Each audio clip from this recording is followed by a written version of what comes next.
Hello and welcome to the O3 Dropcast, where we cover the offbeat, off-meta legends of the Armory.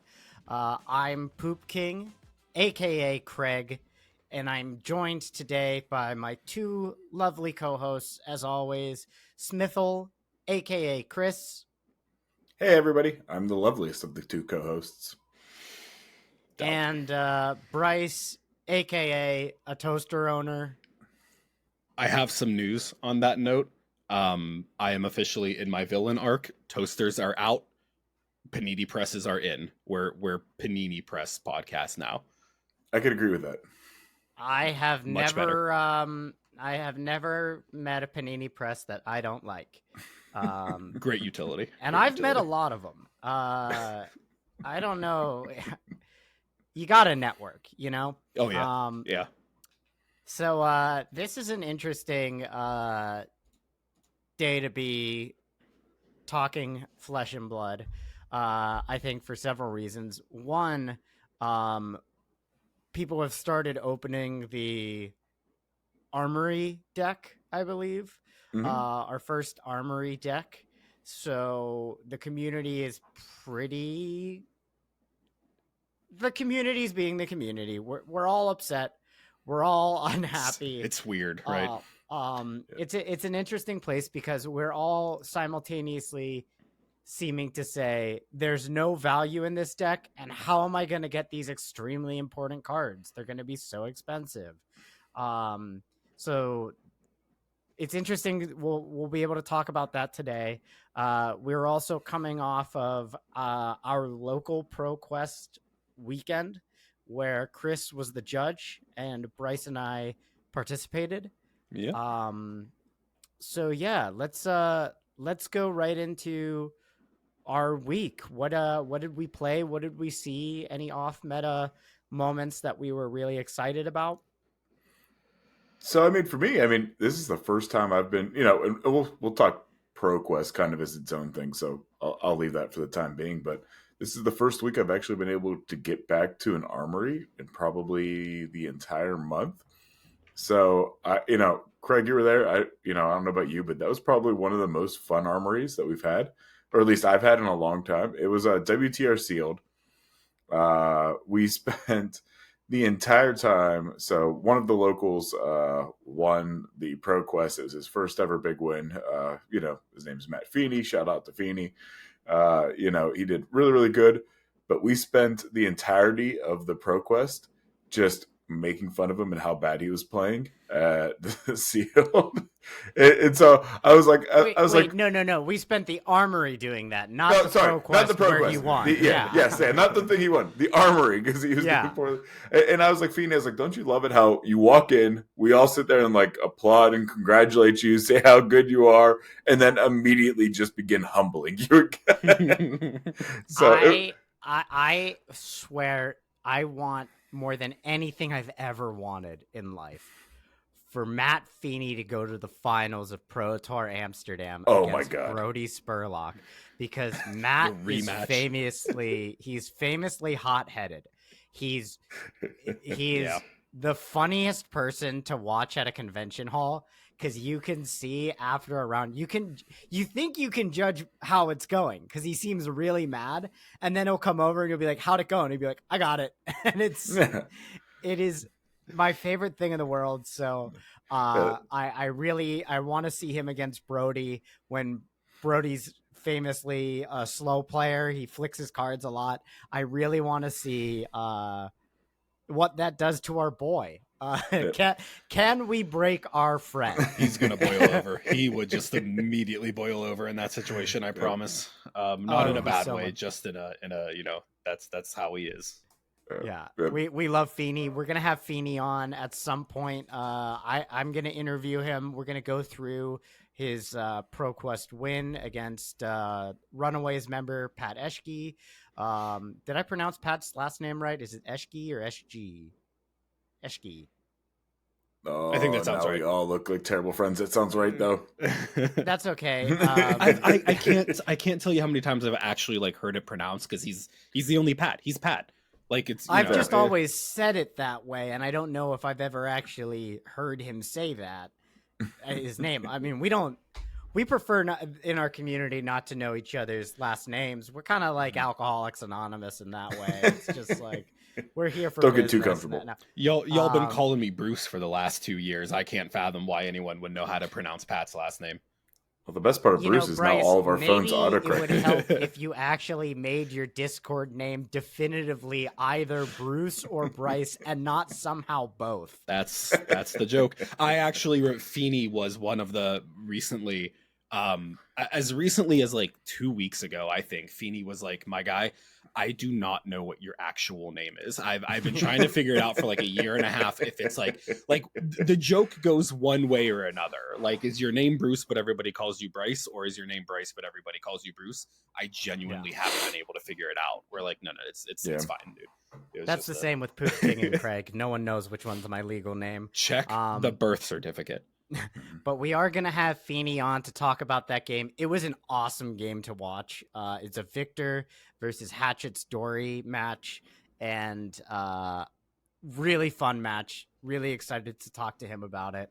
And really cool to have a member of our team, Smash with Green Tree, win that ProQuest, because we have been in a period of restructuring and really trying to elevate our play.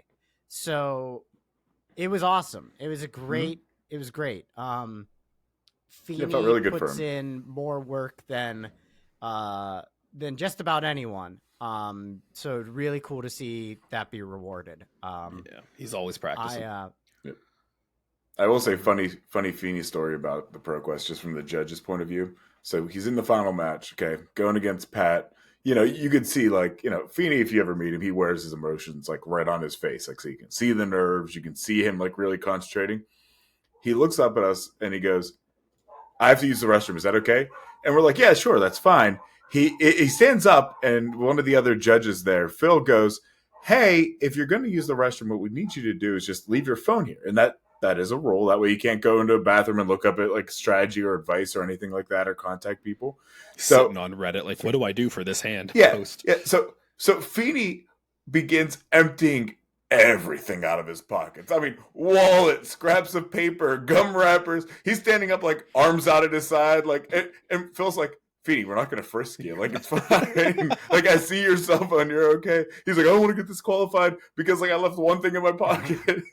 I was cracking. Like, I was trying so hard not to laugh because, like you could tell he was like, this is I didn't think I was going to be here. This is close. This is like huge for me. And his fear was like a gum wrapper was going to cost him the win. Yeah. I mean, our community has a difficult relationship when it comes to disqualifications. We're kind of just waiting for the other shoe to drop. I think there's something about all of our collective childhoods where we're just waiting to be guilty of something. Like, we're waiting to get caught. Even though, obviously none of us are cheaters or, intentionally breaking any rules. I think we've just been conditioned to just be like, you'll be disqualified if you look at me wrong. I think is how we're... or if you have a manufacturing defect on your sleeve or... Yeah. I mean, I'd be just as, if I was in that situation, I'd be just as like anxious about something like that myself. I mean, I got, I think it was like at round 2 or 3 at Goblin. I was playing Casper and I got deck checked, which I found hilarious because this is like the 1 in 3 table. It's like, I don't know why they're deck checking us. But they were telling me about like just a really crazy thing that happened. Casper was telling me when they got deck checked that it was just like, there was something about the way that the cards were stacked up and the judge was like, well, we couldn't tell what was your sideboard and what was your main deck because you put this thing in there that was like acting like a divider. They got this whole story about it.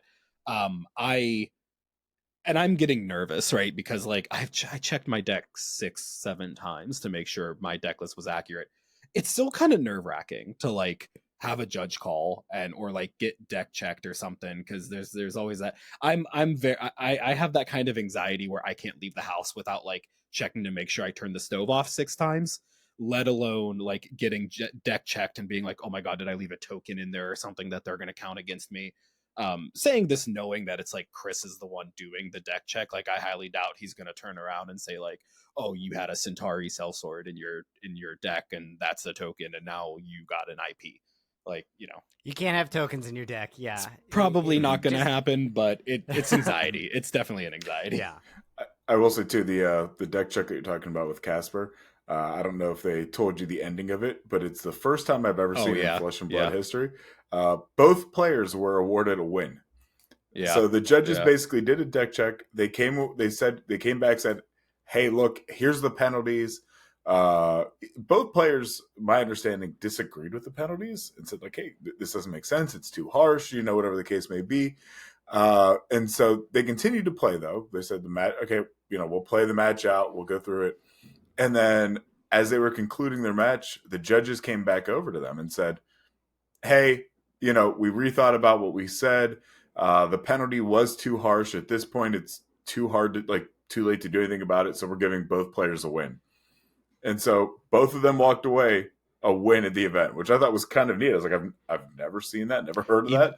But even that, I in the end don't necessarily agree with, because the way it was recalled to me was that the other player did have like other cards, like they had like a booster pack, like an open booster pack, and some other random cards in their deck box. Like that is an infraction. That should be like, you can't just have other cards in your deck box when you send most it. Certainly. But for the other thing, yeah, it was like you get a IP2 because I didn't like the way you stacked your deck box during the deck check, was basically what it boiled down to for Casper, which is like, no, that's bullshit. Yeah, which is why, like, whenever I do deck checks, just for people too, that if they ever get called, if a judge doesn't ask you, how do you want me to present my cards in my box, ask it. Yeah. So like whenever I go to a table, the first thing I always say is, hey, you're getting deck checked. Here's what I want you to do. Take the deck that you presented to your opponent, put it on the bottom, put the equipment and hero token that you are using or you've presented as well on top of your presented deck. Then put all of your sideboard stuff on top of that. That way it's easy enough for me to sit there and say, here's the sideboard, here's what was presented, here's the rest of the deck. Does it equate to the total amounts? Are all the cards right in it? Is there anything extra? And then I can hand it back to the players and say, here's the deck as you present it to your opponent, so that they can't make any changes or do anything like that. Just reshuffle it up, and you're good to go.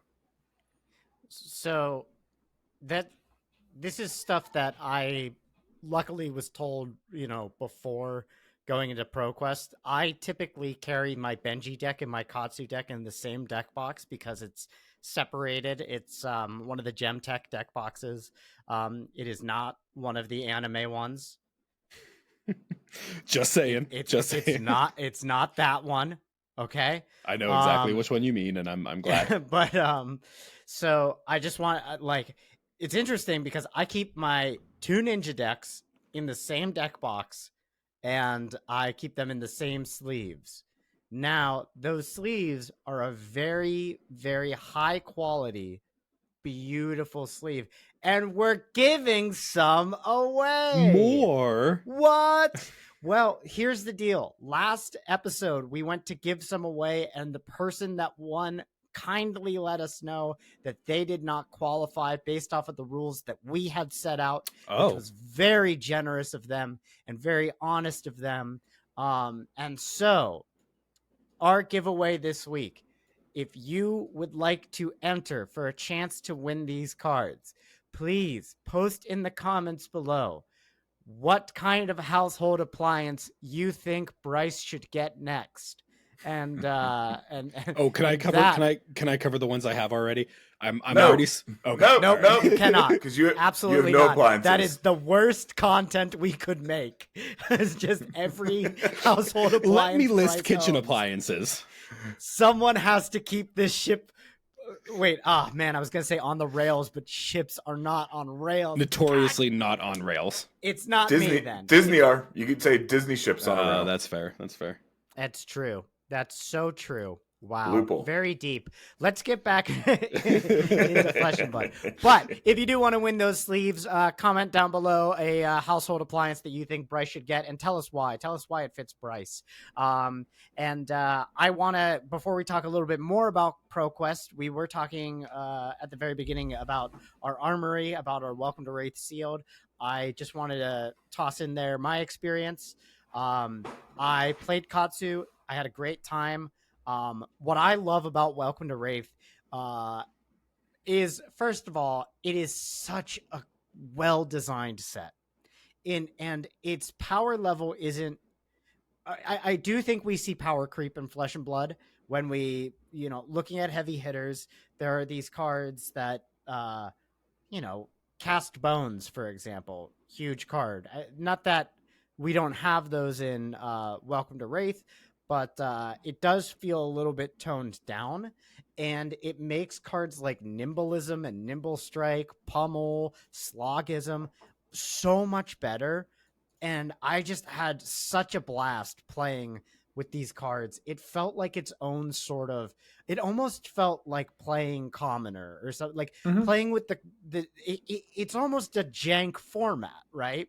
It's playing with cards that just have completely gone out of fashion. Now you could pull an Enlightened Strike or a Tunic, or there's plenty of cards that you could pull that still see play. But I ran the Mugenshi release line, no Lord of Winds. It's those kind of things that it's like, wow, this isn't really that great, but it's still really fun.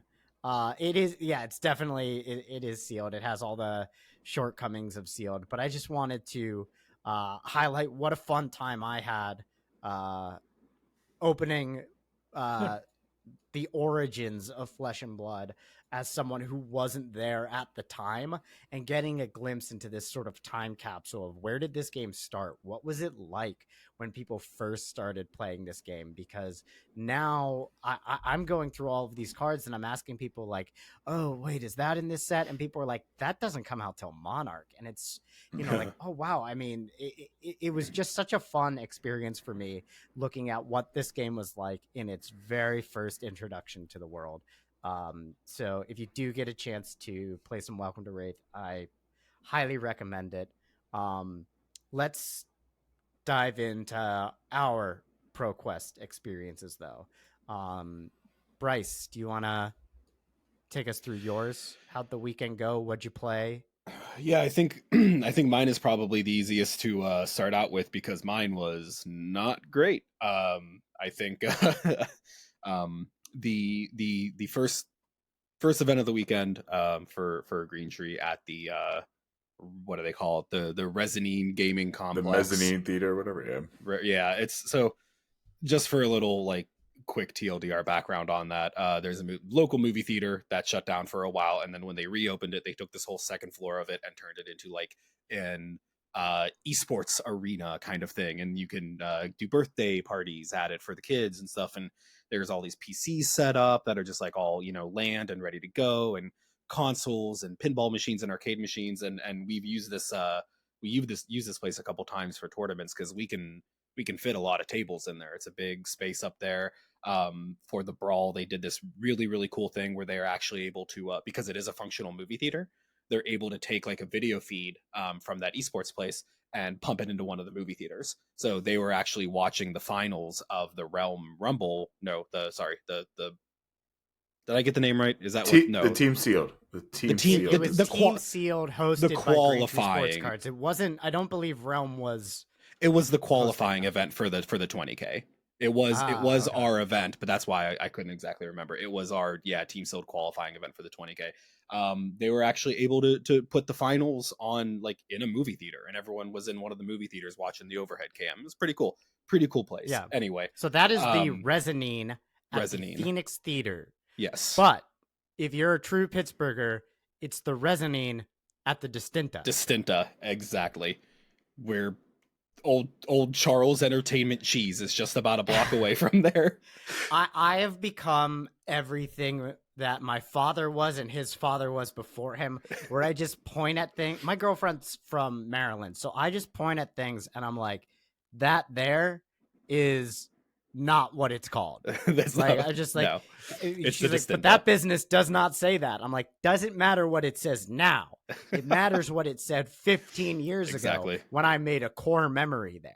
And it can't change because that memory's still in my head. You And can't have that. therefore, yeah. Yeah. Anyway, yeah, We're still working on object permanence. hell of a sidetrack, but yeah, just that's the environment we're in. Great place to play. My experience on that day was not super great. Round one was just Prism. Just got absolutely steamrolled by a Prism. My other losses that day, and I did note this after the event. I was playing a very aggro Kasai. It was basically DM Armada's list that he put out. I think the YouTube video went up like the night before the event. And I felt comfortable making some changes, and we talked about this last week. I did feel comfortable making some of those changes very last minute, just because Kasai is a deck that I've been playing a lot of since playing Blitz every week at some of the smaller shops, and a lot of it is not that different. There's obviously a lot. You got your Blade Flurries. There's a lot of other stuff going in there. There's a bunch of card draw, stuff like Gorg Tome actually running Crown of Dominion and the cash-ins and all that kind of stuff, which is kind of the engine behind that deck, right? Like it's not so much the mid-range Centauri Sellsword build. It is the have gold available to you and find other ways to do card draw other than just off of your gold and get the best out of that.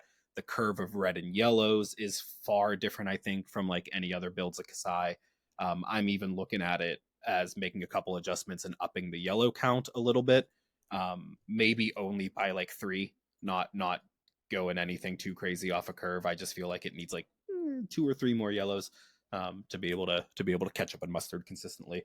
But aside from that, yeah, my first round against that Prism was just a nightmare. I think they, just that wasn't even a shot. Can I ask, do you think that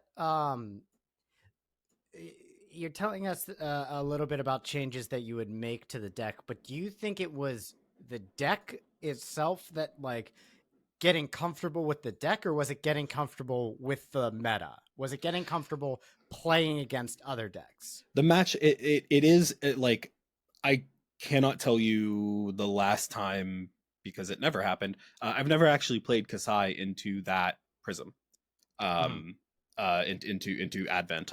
It's totally different. I learned after my first attempt at playing a Prism that I should still be at least trying to prioritize the auras, which like I was gotta go. I was trying to do, and with Kasai it is doable to be able to still target, the hero and then just save, play some of the pumps early so you can throw a something other than 2 at the hero, and then use your second swing. Don't worry about pumping it because you're just going to try to take out like a passing mirage or something. And that's that. I definitely let the first game get really, really out of hand, just because it all felt like a moot point anyway. When it starts to get down to it, and all the, I just Advent can do so many things. There were some things that we were talking about. I think I was actually talking about it with Casper. Just the fact the weapon is your first Herald and your first Angel get go again. I think even something so simple as changing that to or. Take away the and make it or. And you can, because you can still do all the other stuff. It feels like a very uphill battle because it can be decently aggro, but it can also just completely control your hand and your ability to do anything. A lot of times that feels real bad to play against. But the ALS loop and everything too, I don't want to get too tied up on why I'm a little bit annoyed with Prism, but my games after that, I did feel better later on. I played a Hatchet story that I had down to 1 health. That was Nick. That game ended with Nick at 1 health, and he finally, pushed the damage over. Matt beat Was me it a on. shunt? No, I'm Okay. so glad it wasn't, because as much as I love shunting idiots, I hate getting shunted or I routed. heard Chris shout like 3 separate times last night, "Get shunted." Get or shunted, some, idiot. Yeah, some equivalent of that. I felt real bad. It was a new player. I got him down to 2, and then I double shunted him for the win. Oh, double shunt. Oh. The next game I played was against, I believe, another Dory. I shunted for the win there. I then played Josh, and I was down to 2 life, and I had Crazy Brew, and I rolled a 1 or a 2 on Crazy Brew, ripped it in half, threw it across the store, killed myself, and then I killed Matt with a pummel on Dory. So it was a very reaction and sneaky death way for everybody last night. It was a good time. Yeah. Those are always great. That's the joy of playing Warrior, right? You get to do some of that fun stuff. But yeah, like aside from the games that I got completely stomped, so both at the Green Tree ProQuest and at the Goblin ProQuest, I played a Prism that absolutely just dominated me.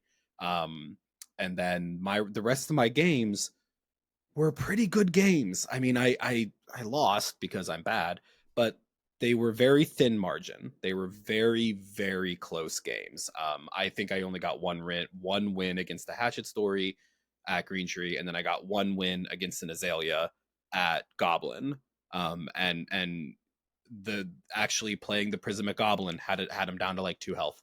That feels a little worse to say, because everybody knows that 2 health is not the same with Prism. That's like, sure, they're at 2 health, but they have 12 health on the board of figments and stuff. So that one probably not a good indicator. But despite losing, I think the deck felt fun.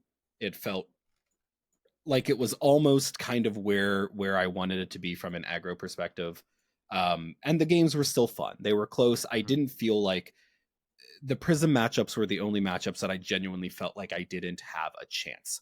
And that feels bad. That feels bad to play against. But the rest of my matches, despite having a lot of losses, even those losses still felt like decent games. And I wasn't tilted coming out of them. I wasn't mad at myself coming out of them, because I can get that way, especially because like I should know Kasai better than I do, just with how often I've played it in the past. But I mean, it was all around a good weekend, despite just kind of not performing well and being a little bit frustrated with that.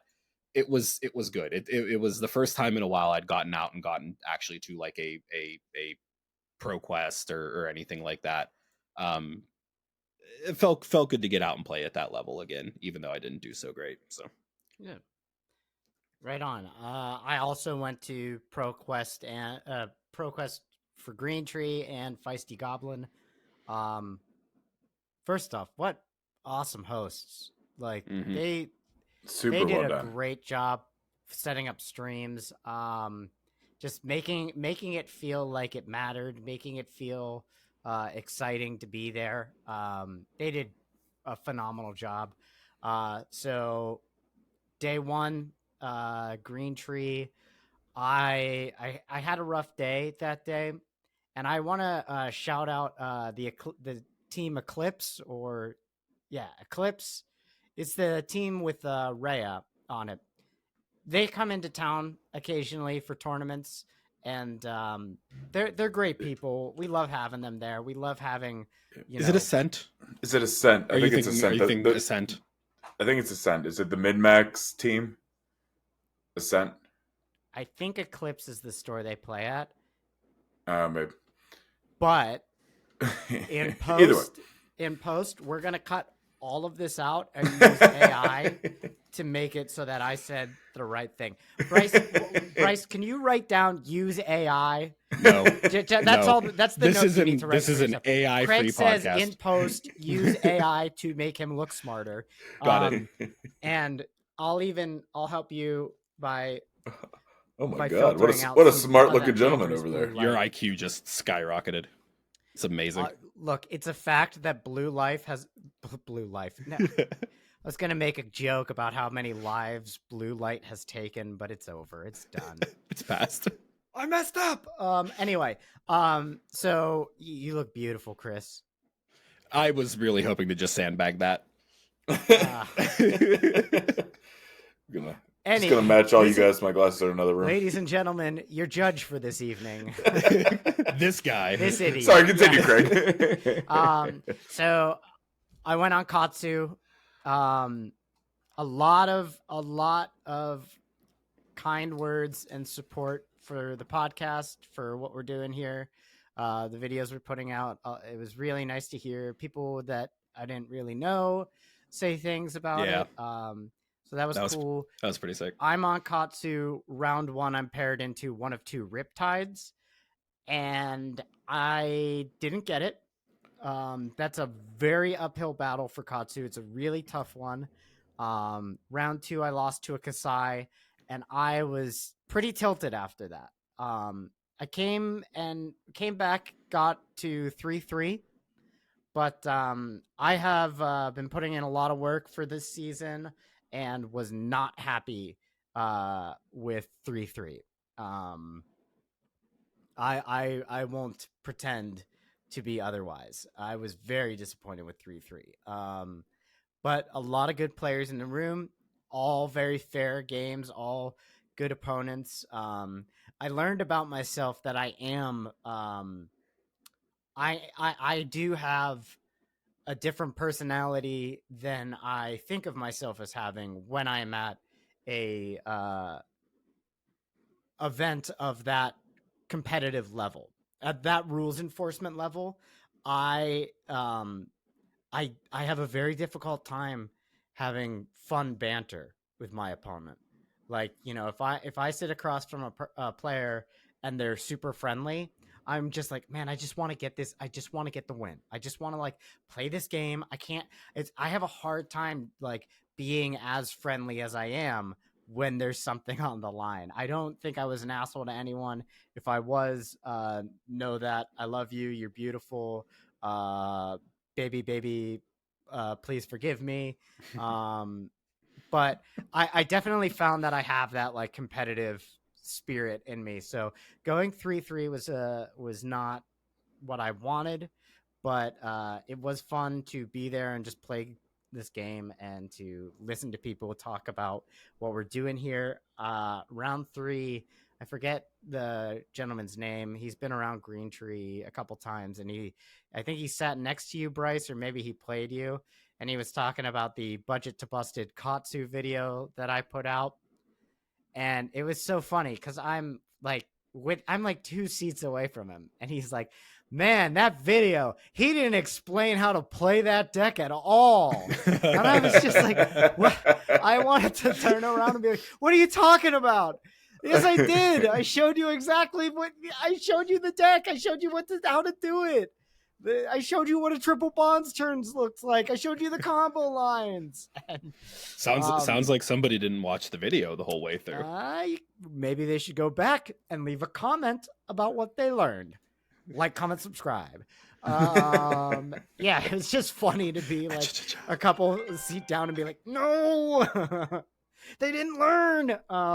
But so that day was I went 50-50. Like I said, wasn't thrilled with that, but it is what it is. And then at Goblin, I had a better day. I started my day off against Nick Corner, who I believe is objectively a better player than I am, and a great guy. But I just think, a really, really strong player. And they're on hatchets. I'm on Katsu, and I just squeak out a win. They could not get their hand to line up ever. And I had resigned myself. I got Nick round 1. Guess I'm starting 0-1. And it's a reminder to me to not let that, never have that mentality, because I was able to get it. Round 2, I paired into the Riptide from day 1. And I, against all odds, pulled out the win there. Nice. And then I started a spree of being on the stream, and I played an Arachne. I think I kind of always had that game in the bag, but there were a lot of like little misplays I made, and I called myself out on them too. I know one of them was I pouncing links and grabbed a red bonds, and then was like, oh, I can't grab this, and it changed. I think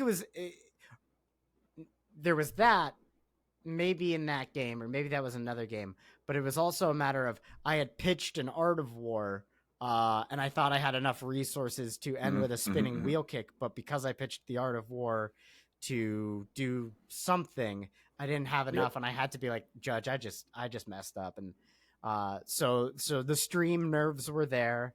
And then round 4, I played Gary Gold, who's another great player on KO. The whole game, my nerves were like going crazy. I've played Gary 30 times, in Flesh and Blood. Who knows how many times I've played. My win percentage against Gary is maybe 1 in 8. It's not great. He's a very good player. And I was able to get the win there. It was 1-1 for quite a while. I did dishonor him on KO with a double dishonor, which was a lot of fun. But at that point, I did 2 games on stream. I was the top seed. And going into round 5, I played against Chris, who had she had been one of the finalists the day before. And I think that if I was on stream, I would have played a little bit smarter. I believe I threw the game on my breaking scales. So I breaking scales to get a whelming gust wave across and drew a flick flack. And I just, looking at it at that turn, I was like, if this is a Bonds of Ancestry, I'm going to win. And I didn't sit back and say like, well, what is the cost? Like, what is the worst thing I could draw here? And flick flack was probably second, Yeah. It was almost the worst thing I could draw at that moment. So I lost that game. It was a very close game. And then I went into top 8, had a rematch against Gary. And I think by that point, I do wish that the game with Chris had been on stream, and maybe even the game with Gary. I think it just heightened me a little, but those days are long. You don't eat, I know that I did not play that game the best of my ability. There were so many hands where I was just, I'm just going to block. And it's like, when you're competing, I'm just gonna is a bad sentence. Don't say anything. Don't do anything that starts with I'm just going to. Just take a minute and think through it. That would have helped. But at the end of the day, KO does KO things.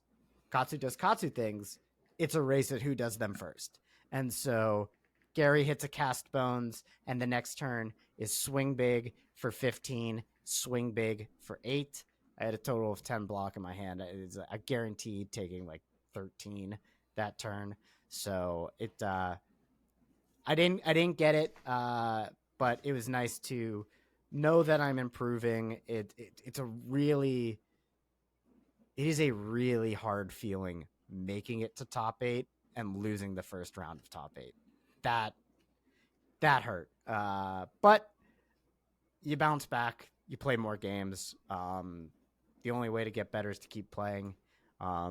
So that's what we're doing on our team. We're just, the season is dying down, but that doesn't mean that we're done practicing or getting better. So I'm excited to keep grinding away. And, now we get to play the decks that we don't play every week. Now it's time to see what else is out there. So I'm excited for that. Chris, let's talk a little bit about judging. Yeah, so I mean, I think that's kind of the cool thing about the weekend too, is like we all had 3 very different experiences. Like Brice said, hey, Brice struggled a little bit, tried a new deck, lessons learned from there. You played a deck that you're very familiar with and had 2 very different days.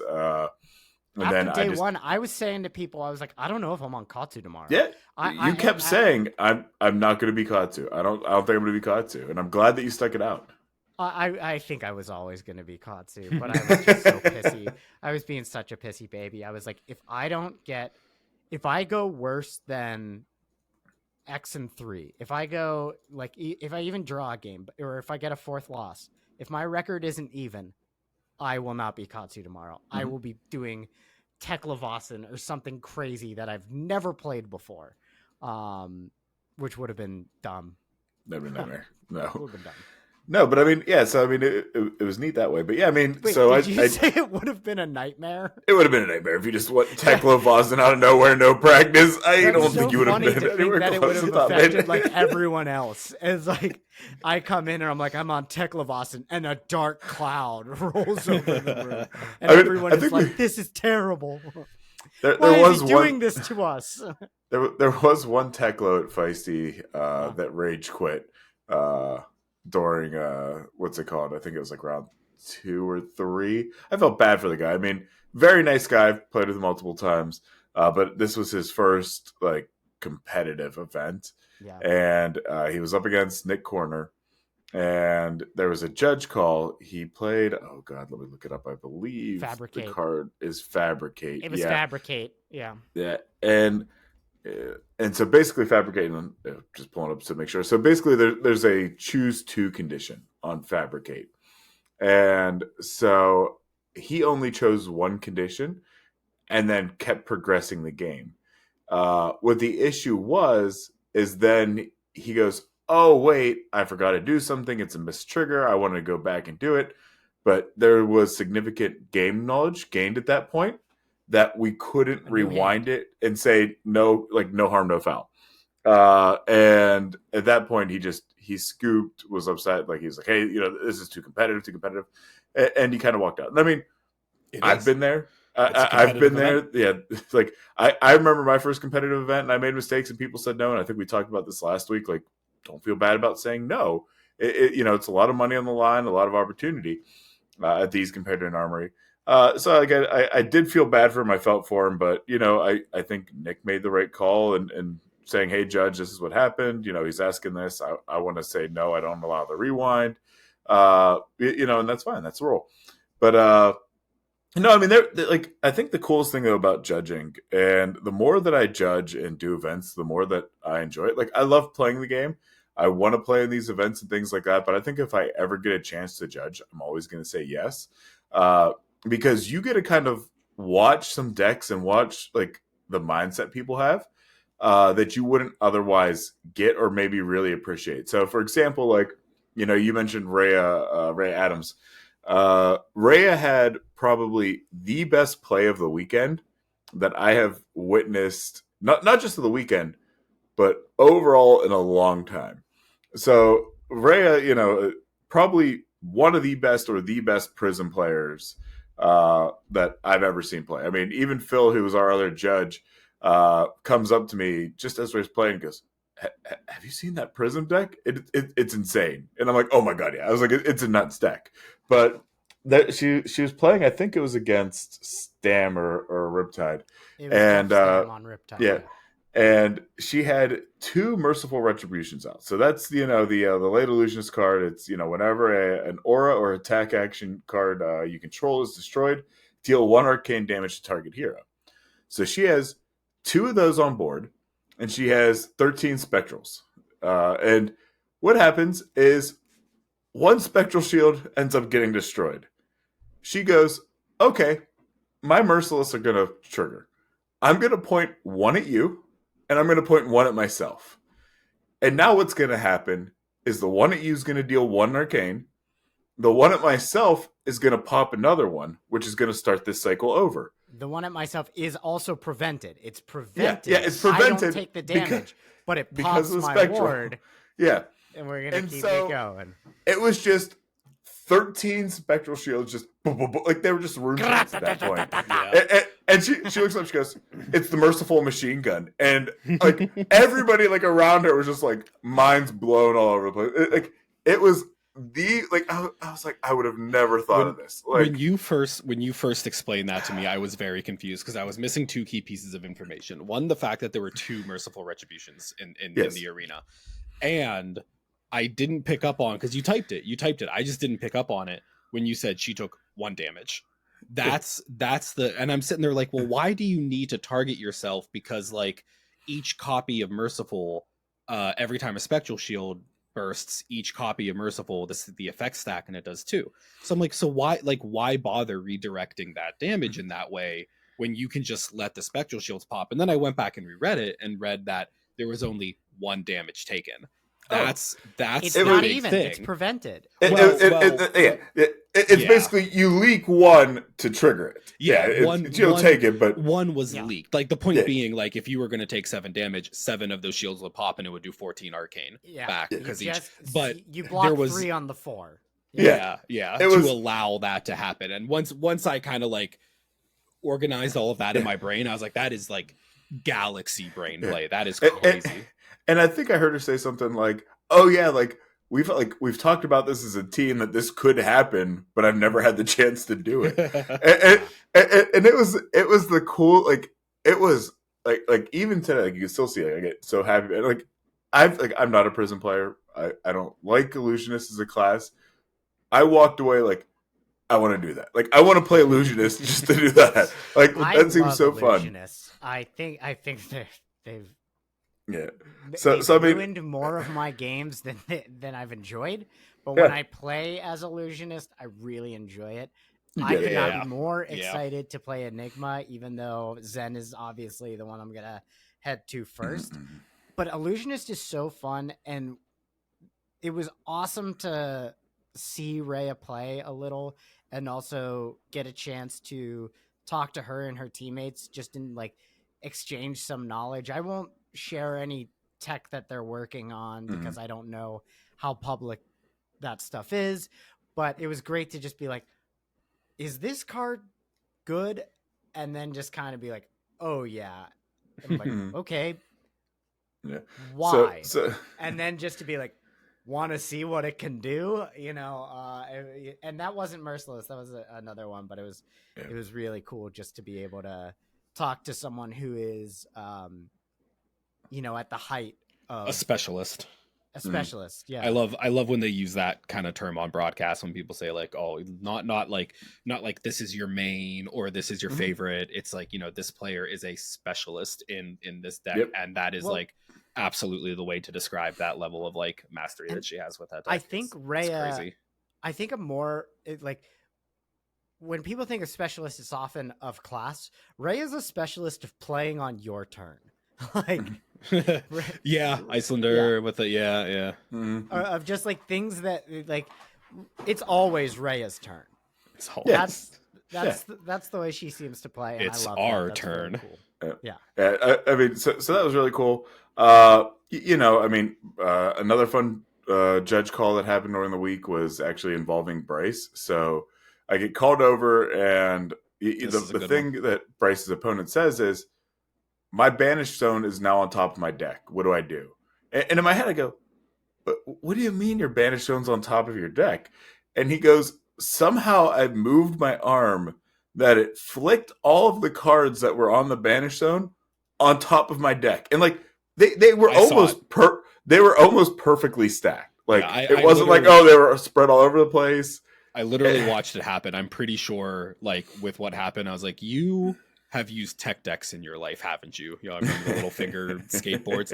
It was he literally kick flipped his banished zone right up on top of the, and I watched it happen. I was like, call a judge, and I will, like, I am not going to disagree with you here. Like, I watched it happen. If you can sort it out, you can get that stuff back in your banished zone. That was like the weirdest thing I've ever seen. Yeah, I mean, and we lucked out in that they flipped up upside down compared to the rest of the cards. So all of the cards in the deck were facing one way except for what was the banished zone. So we were able to easily situate it. But that was kind of fun. I had a weird amount of like, oops, I accidentally drew 5 cards. Judge come and do that. Those are relatively common. Not me doing it against me for a change. Yeah, I walk into any event assuming I'm going to get I drew too many cards, or I accidentally saw a card on top of my deck, like that kind of stuff. It happens all the time. I mean, imagine if you played Dio day one of our ProQuest weekend, and the next day showed up on another deck. It's just all days. Just I looked at the top card again. Yeah, I mean, so that kind of stuff. I will say too, the other thing that people I think are like, I don't say hesitant to do, but also always forget to do, is when you go to an event like this, bring extra sleeves. Bring extra sleeves, for the love of God. Bring extra sleeves. We did a deck check on an individual that was playing Kano.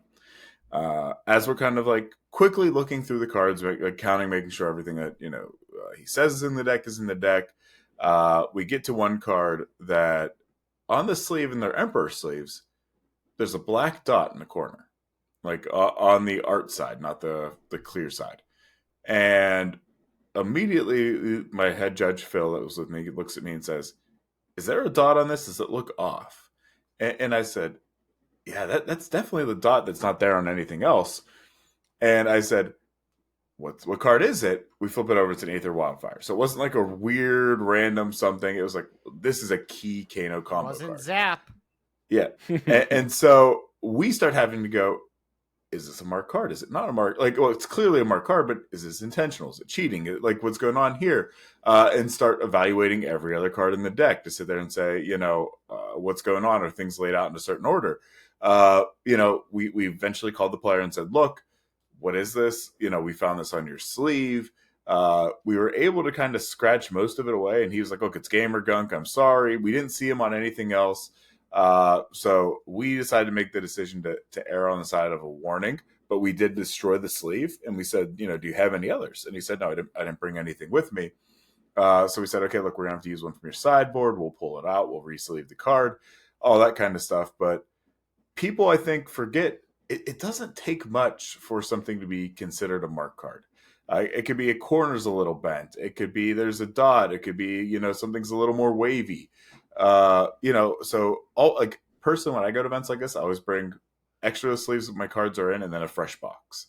That way, if worst comes to worst, I could just take everything out, crack a new box, throw it in, be fine. People forget about that. What's your go-to sleeve? Oh, I mean, right now it's the O3 Dropcast sleeve. But thank God you saw what I was doing. I was like, if he misses this, I'm gonna have just. I mean, they're so nice. They are.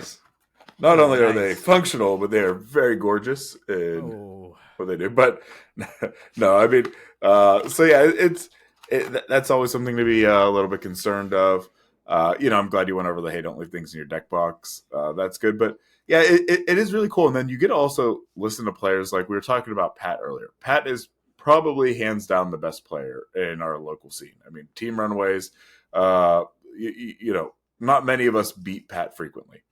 Or ever. And he is, when he was playing Feeney in the finals, just listening to Pat as it's getting close to game and he's rattling through things of just, okay, you pitch this, got 10 turns ago, it's followed up by this. So if I see that and running through every card, and I'm sitting behind Feeney at this point, and he's naming every card in Feeney's hand perfectly, saying, based on what you pitched before, I memorized your pitch deck. This is what you're holding. How do I play against it?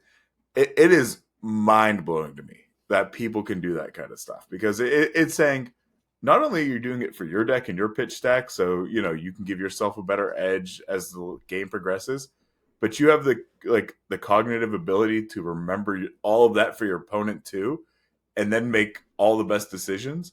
It is really, really cool to see. Really, really cool to see. Well, so I kind of want to go back a little, because I mean, there are definitely great players who are able to do that kind of thing, but there are also the newer players that, like we mentioned, do miss certain things, and there are players that I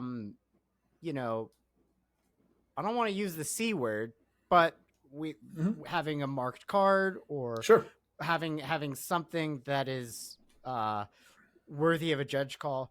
I want to ask you guys about Flesh and Blood and policing our community, because I think that's something that all communities do. to an extent, and it's not necessarily, it isn't our job as players during a tournament, but for our local scene collectively, it's important that we do those things. It's important Agreed. that we make sure that people are playing by the rules and know the rules.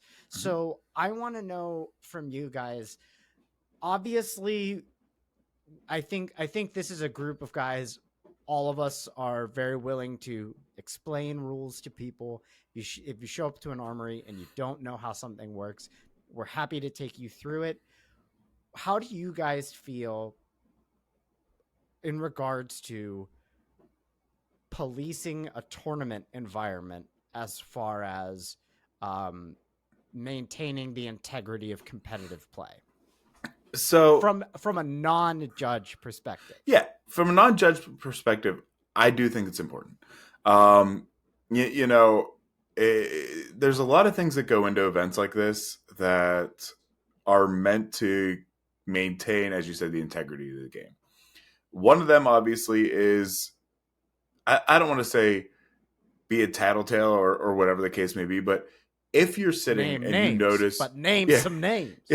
If you're sitting and you happen to catch, or you're a spectator and you happen to catch as you're watching something that looks suspicious, I think it's important to bring it up to a judge or mention something. Maybe not sit there and walk up to everybody and go, "That player's cheating. Look at him. He's cheating." But say, "Judge, look, I was watching this game. I noticed something. I think that there was an issue." If it's to the point where it can't be rewound or it can't be proven, that's fine. At least then the judges are aware that this may be something that's going on. Let me keep an eye on it just to keep the integrity of the game going.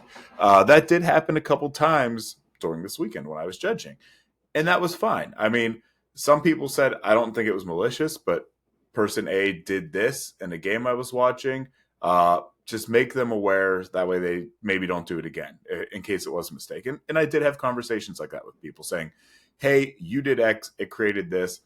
I don't know if it was intentional or not. I was told it happened. Just be aware that's not how the card functions in the future."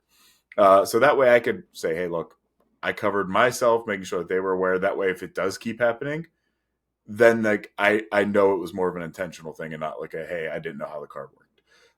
So I do think it's important, but like I said, I think it's important that you do it in a way that doesn't potentially destroy the integrity of the game that is going on. So like if you see something as you're spectating a game, don't yell at the players and like put your hands on the table and say, "Don't do anything. Hold on, judge. Find a way to get the attention, find the way to draw it so that the judges can do what they're getting paid for. But don't interfere, because if you do something like that, that could also put you at risk of then, being disqualified or having other penalties put into place. Do it smart. I see some difficulty coming from at a armory level.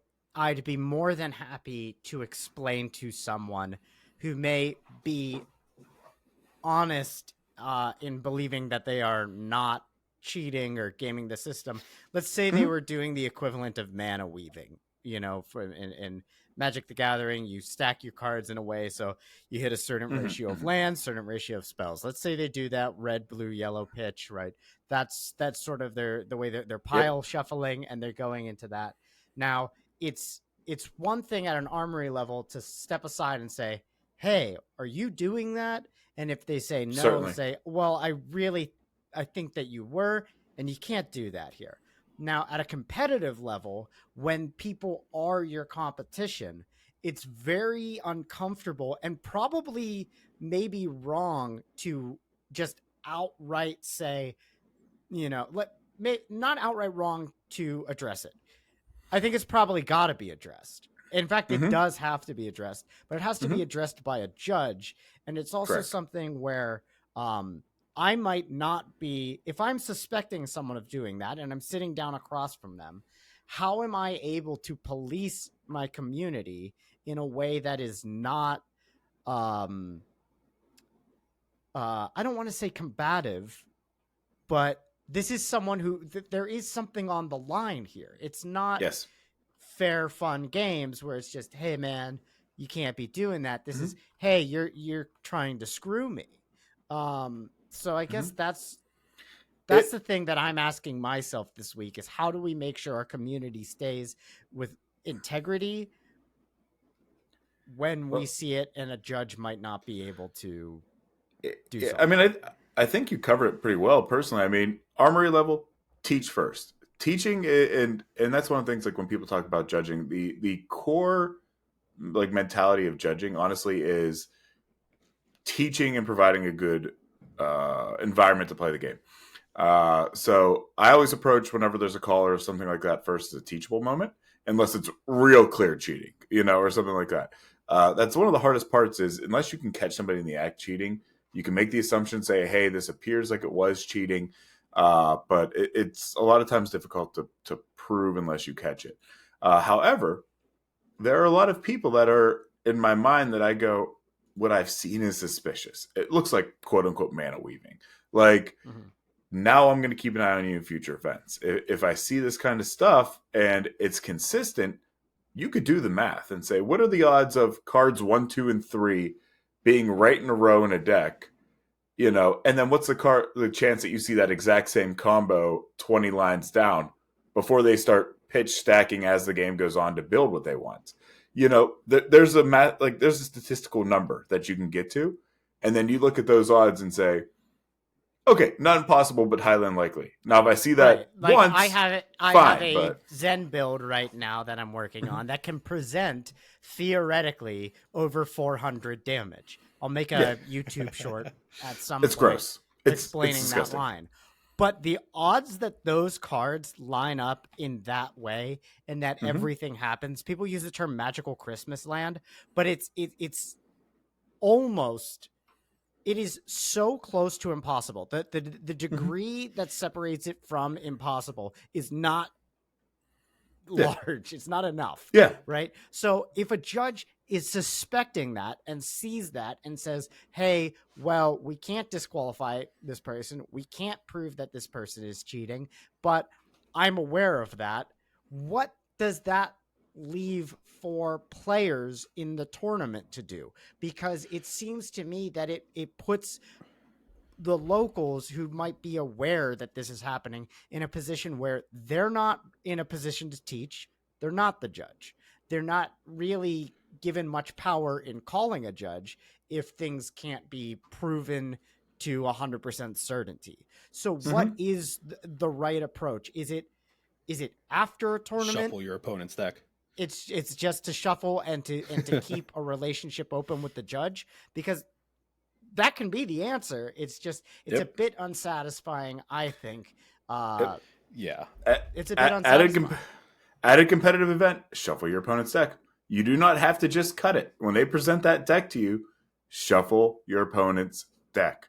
I don't care. Craig, Brice, I love you guys. I don't think either one of you is a cheater. Don't if ever we're shuffle in my deck. RTN, Don't ever shuffle my deck. I have it exactly how I want it. Don't shuffle my deck. I'm shuffling the hell. I will not damage your cards. I'm not going to ruffle shuffle it, but I'm shuffling that deck. I mean, restack the whole thing. Cheater. There's a lot of just shuffle your opponent's deck. That it doesn't matter if you think they're cheating. It doesn't matter if you think they might be mana weaving. Just shuffle your opponent's deck all the time. Let them get mad at it. Let them get mad at it. Who cares? As far as like policing things go, and I know we're getting a little close here. There's a expression that I haven't heard in a long time, but it was getting thrown around a little bit like a while ago. I forget the context. Just the idea of beneficial missed triggers. So if you're watching somebody play a game and they miss a trigger, that is, okay, I forgot to get my courage token after I played this, or I forgot to make my gold or whatever. Like, I believe Blood Rot is one of those. Like, if you forget to take your Blood Rot after a certain point, isn't it just, well, it's gone? Yeah, I think that might have been what the idea was around, where like the token. So like I was playing somebody who moved to end, and they didn't say like, okay, ponders pop. So what the ruling was, I think this was you, Chris. I don't remember. And it was just like, we moved to end, the ponders didn't pop because you didn't do it, but like technically no game state was changed, so it's just kind of like take your triggers. There's a difference between calling out somebody missing an opportunistic trigger like tunics. Like if I'm watching somebody play a game and they forget their tunic counter, I'm not going to go over to a judge and be like, hey, he missed his tunic counter. You might want to make sure that the players are like maintaining game state and blah, blah, blah. But if you see something where you think it might be an intentional missing of a beneficial trigger for the other player, then that might be something to look at. That might be something to call out. And there's a lot of, I think one of the reasons that I would like never want to be a judge is because a lot of this stuff, like you can go by the book, you gotta do the cooking by the book, and you can say this is what the rules say about missing triggers and blah blah blah. But there's always a human element to everything, where when you're and it's less the infraction and more the penalty that you're gonna give, right? Because it kind of seems like if you use your context and you realize that this was done with malintent to try to put that player into a better position or something like that, then that's something that needs to be addressed. But if both players are just failing to maintain game state because I was under the effect of remorseless and both of us just forgot and the round went off, or I got hit with an erase face and both of us forgot and the round just continued as was. You know what the worst one is? That's both players' responsibility. But yeah. Levia is just a huge, for me, I hate playing against Levia because it's like it requires me to track something that is not like natural. It requires you to track something too in a way that isn't considered note taking. Because you had that question for me, which is real tough. It is real tough. Like, because you said, hey, I have a coin. Can I flip it to remind if it's on and off? And we're like, no, that's technically note taking. Well, that ruling, I didn't think anything of it at the time, but it does drive me nuts that's like, it is. It sucks. With Levia, I should be able to have some reminder that Levia is on or off. I feel that one. Pretty strongly, but I get it. It's very similar to like, can I keep a dice on top of my deck for a tunic trigger? You know what I mean? I feel that it's not very similar. I feel like it's only similar I understand that they're ruled note taking. It's not something. This is something that like, at the start of my turn, tunic triggers, but this is I feel it's very different, and I'm not going to explain why. I don't have to explain. That's fair. You know what it is, because there's a very weird, sometimes ambiguous line between what is a token counter and what is note taking. Yeah. Because like, who's to say that like using my die on my tunic isn't considered note taking? Like, why is that not considered note taking versus the answer might be because there are things called energy counters and you're representing a counter. You're representing the actual state of a counter versus something that's not a token. So like whether or not your blood debt is on or off is not a token that is trackable to the game state. But I have played against many Levia players who use something to track it for themselves. Right? And I don't care if they do, whether it's against the rules. Like that, to me, whatever. It's beneficial to me when they do, so I let them do it. It helps remind me, right? But they have, it's the same as like, hey, flip your card over if you're dishonored, right? Or do something with your hero card to remind yourself that you're dishonored. If you have a little coin and it's got green on one side and red on the other, and when you turn off blood debt, you put it on green. When it's on, you put it on red. I appreciate that as your opponent. I think it is totally fair that I, playing against you, also am allowed to track that. Now, I get that we're saying they're not allowed to do that either, but to me, that is, I don't think I've ever seen a judge tell a Levia player, I'm not going to say I know I've never seen a judge tell a Levia player that is illegal note-taking. I mean, and I think that's part of the hard part about judging too, and Brice touched upon it, is there's a lot of stuff, like even in the judge, when you read through the rules, that are like, this is an ambiguous area, so it's kind of up to your best call. You may get 9 judges out of 10 that say that's fine, but then hit one that says, no, that's a memory skill. That's part of playing the game. And it's kind of tough. As long as you are consistent with your calls, you know what I mean? As long as like each judge is consistent with their calls and doesn't seem like they're giving teammates the benefit of the doubt kind of thing. You know what I mean? That's like every time you got called up to my table, I was like, not going to say anything. Just we're keeping the integrity. And you did a wonderful job of that. You're not somebody who would like let the fact that it's us influence your decision. You've called me on some shit before. No, legal disclaimer, asterisk, no, he shouldn't. Oh, wait, can I also make a legal disclaimer? Just because we're called 0-3 drop doesn't mean I suck at this game. Everyone, it does for me. Everyone came up to me this weekend and was like, did you 0-3 drop? And when I was like 1-2, that made me mad. Like, shut the fuck up. I almost did. And then when I was like 4-0 and people were like, you lied, you were supposed to drop. It's like, no, I still want to win. We are not contractually obligated to go 0-3. I'm just awful at the game, so I do. Yeah, and I'm just a liar, and I'm lying to you because I hate you. That's. And I don't play the game. That's why I judge. Yeah. Technically, you are undefeated. To end on, though, right? You are also without a victory.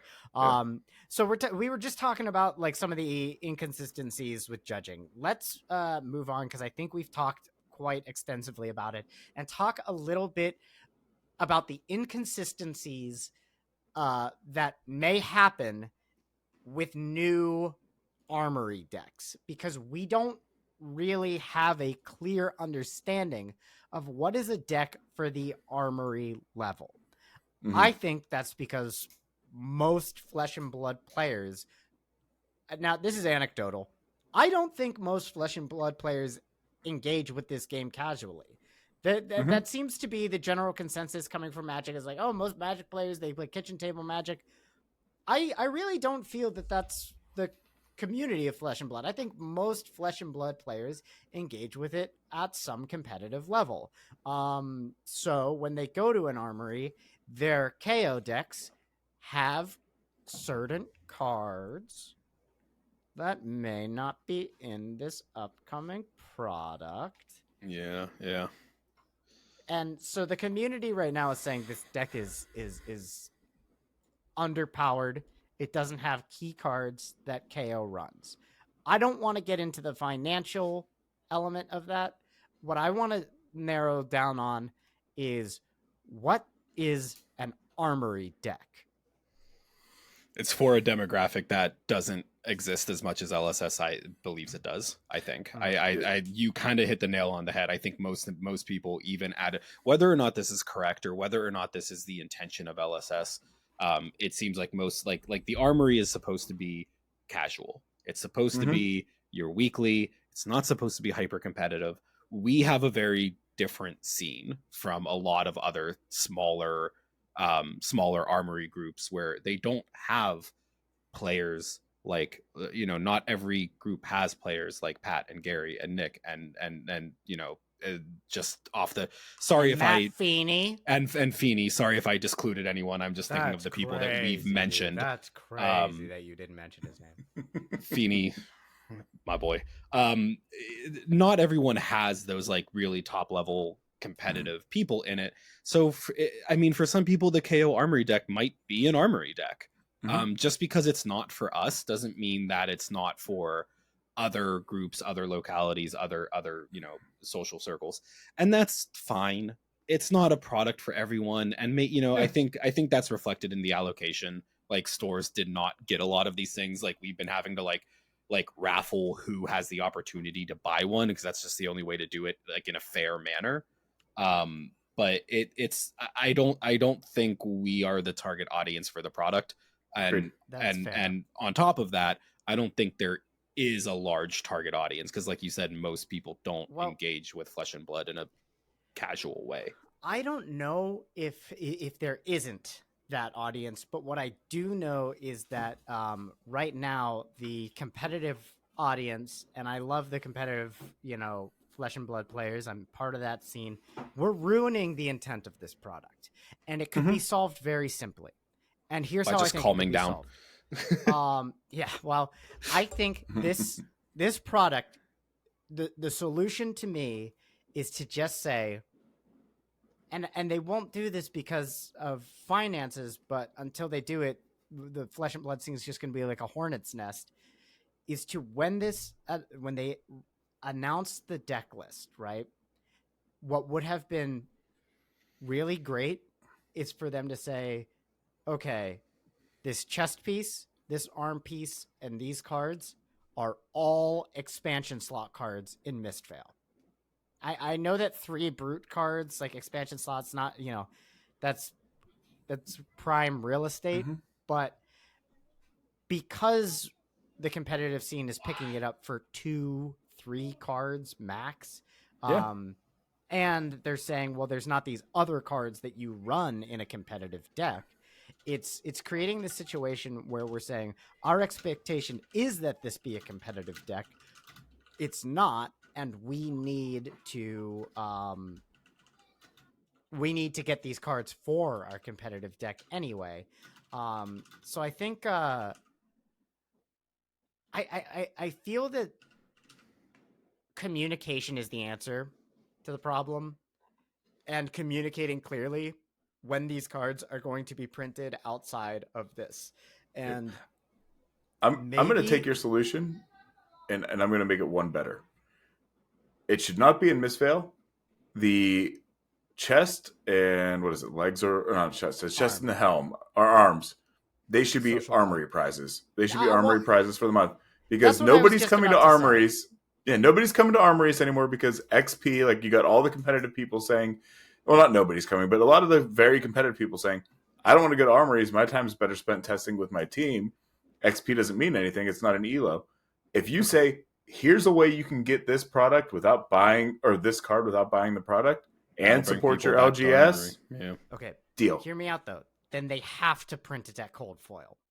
They have to, because I'd be okay with that. It's an Armory deck. So if you bought it for an Armory, and the prize for the Armory, or even just the entry, prize for the Armory, is the card you just got, why would you? If you're someone who's motivated by prizes to get to an Armory, that's not a strong motivator. So they have to put, I would say, extended art. You don't want to do cold foil? That's fine. Do extended art. But it has to be, I think that is a great solution. If you don't want to reprint it directly in a set, put it directly into the next Armory kit and just make it available outside of the product, because I'm not upset over the power level of this deck. I don't love the power level of the deck, but I'm not disappointed by it. It kind of is in line with where I thought it might be. I'm disappointed that it's not going to get to its intended audience. Right, because everybody's going to come in and buy them up, and new players who really want it aren't going to have them available to them. But we can complain about it forever. Time will also tell. We've been wrong about things many times. Like, maybe this is a deck that, like, new players come in, they play it, and they're like, all right, let's do it. Let's play Flesh and Blood. I want to keep getting into this game. I really love this. And it just phases out the Blitz decks. Or maybe it does exist in its own space, and it is wildly successful for people looking to get into the game. Right now, it does feel that we're at odds with what we want from this deck. Yeah. We also just don't need to buy them. You know what I mean? It's You said that about Marvels. Man, all right. Yeah, Fine. Brice is gonna come back next week with just armfuls of the KO deck, being like, I got it all. I take back what I said. All right, fine. Called out. I see. Yeah, you're right. Although we are at an hour 20, gentlemen. Yeah, we ran a little over from what we normally do because we had so much freaking stuff to talk about. It was a busy weekend. Yeah, it was a busy weekend. You guys want to? Did we lose? Oh my gosh! I thought we lost Craig too because you were sitting very still. Because I was quiet for a Like, second. I was quiet for 1 second, and all of a sudden You were quiet just like us. You were also dead still. There was a lot of there you go. Now he's doing it on purpose, you troll. Hey. One day I'm gonna like master the freeze. I'm just. God damn it, Craig! I'm Craig, still a ways I can off. see the background moving. Yeah. All right. Let's drop, boys. Let's do it, Chad's dropping me. Bye. Don't do that. It's poo.